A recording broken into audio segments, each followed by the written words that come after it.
ఎవరైనా మోసం చేస్తే వాళ్ళకి ఈ జన్మలోనే నష్టపరిహారం కలుగుతుంది. మరి ఆ పసికందులు ఏమి మోసం చేశారు దేవుడా నీకు?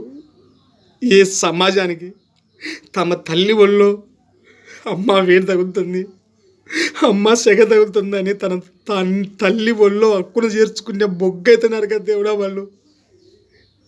ఈ బస్సు యాక్సిడెంట్లో దేవుడా దుష్ట శిక్షణ శిష్ట రక్షణ అంటావే, ఆ పసిపిల్లలు ఏమి మోసం చేశారు దేవుడా? ఆ విధమైన సావు, సజీవ దహన సావు, పొట్ట పగిలి కన్ను పగిలి సావాలన్న దేవుడా వాళ్ళు.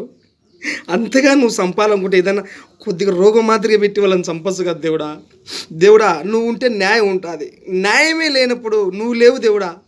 చీకట్లో 3:30కు లేచి అందరు ప్రజలు కార్తీకాల్లో నిన్ను కొలిచే నువ్వు 3:30కు పసిపిల్లలను ఏ విధంగా చంపుతావా దేవుడా? దేవుని ఎవరిని కొల్చా గారి బాయ్.